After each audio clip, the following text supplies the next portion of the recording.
Zivju pētnieks Evalds Urtāns 2 reizes mēnesī ar laivu dodas jūrā, lai apmēram puskilometru no krasta izliktu tīklus.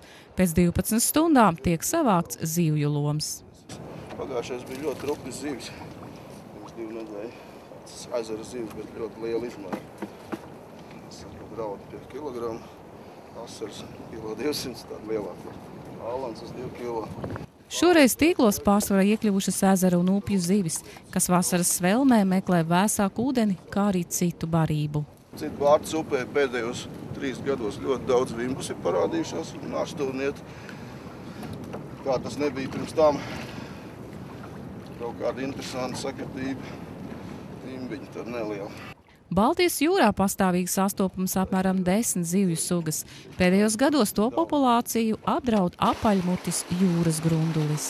Atnācis viņš ir no Melnās vai no Kaspijas jūras. Pirms tam tur bija sastopams biezā slānī pie Polijas krastiem, Daņskas līcī.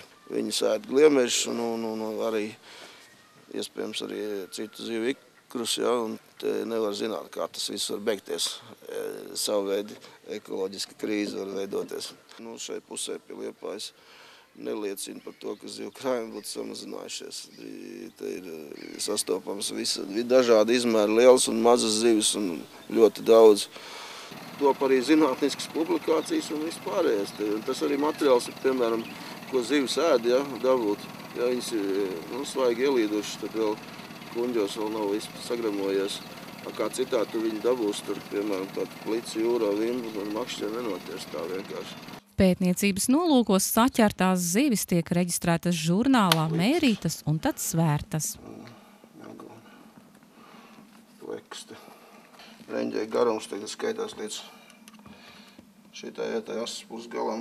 Kādreiz vēl tādu mērīja, bet tas ir mainīja ar 26,7. 27 gramu. Iegūtie dati tiek apkopoti vienotā reģistrā, ko izmanto tautsaimniecībā un zinātniskajās publikācijās. Baltijas jūras piekrastes zivju resursu izpēte tiek veikta jau no 90. gadu sākuma. Sākt Drēvne, Edvins Svēls, Aizputs televīzija.